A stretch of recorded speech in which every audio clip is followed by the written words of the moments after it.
I was watching this whole interview, this whole press conference, and this, starting at 25 minutes is when Mr. Bernier responds, but this is when the question starts being asked, so we'll listen to the whole thing. The back and forth between Mr. Bernier and the question asker, and Mr. Bernier's passion, there's more meat in this 5 minutes of interaction than Mr. Trudeau and Mr. Scheer put together for the last 3.5 years, in my opinion. So this is why I'm a People's Party supporter. And we'll watch this until it stops making sense for me to show it. I have one more thing to show you before we go that's unrelated to Mr. Bernier and is just talking about Alberta, because we've got a provincial election coming up and I don't want to be remiss. I need to mention it. But here's Mr. Bernier answering the "Aren't you splitting the vote?" question. May I ask one more question? Recent polls after the SNC-Lavalin affair show that the Liberals are having some significant trouble, at least right now, and that the Conservatives are gaining traction given what's come out in the news recently. What do you, since you are a former Conservative and a lot of your supporters so far perhaps may have come from that party and be a part of the Conservative base, what do you have to say to your former colleagues who might be concerned that you might end up splitting the vote in some very close ridings and end up giving the Liberals more support? What do you say to that? So I don't agree with you, the premise of your question, saying that most of my support will come from Conservative.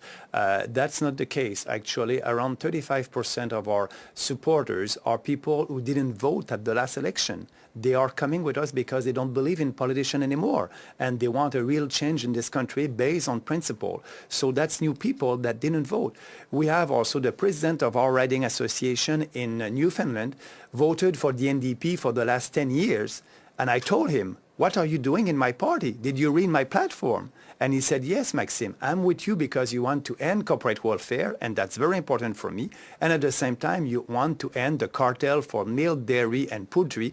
And Canadian consumers, Canadian families will save $800 a year. So that's important. That's hurting the poor in this country." So because of these two policies, that person is with me and will fight and is part of our riding association.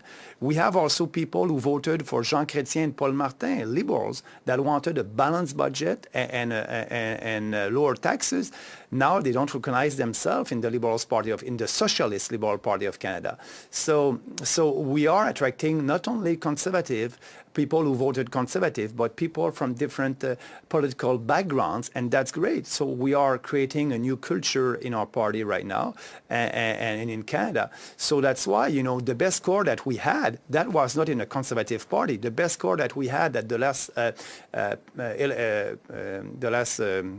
election was in Burnaby South. It's an NDP riding, and we had 10% of the votes over there. And in a Conservative riding in York Simcoe, we had only 2% of the votes. So, you know, I don't agree with you that our votes will come mostly from the Conservative.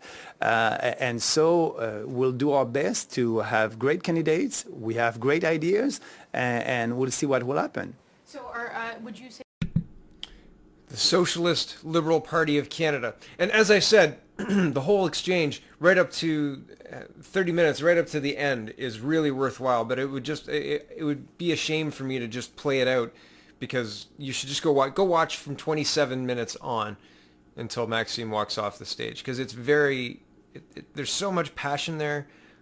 That's who I want in charge. I want somebody who loves this country like Donald Trump loves the United States, right? And maybe that's a bad analogy, but I don't think it is. Being somebody who loves their country and wants it to continue to be a great country, that takes work. And that is the kind of person who loves their country that way and is willing to do the work. That's who I want. And it seems like Maxime Bernier is that person, right? Doing it because he's passionate, not because of the positioning and the corporate kickbacks. He's looking to end that kind of stuff. And that's the kind of stuff that I want to see ended as well.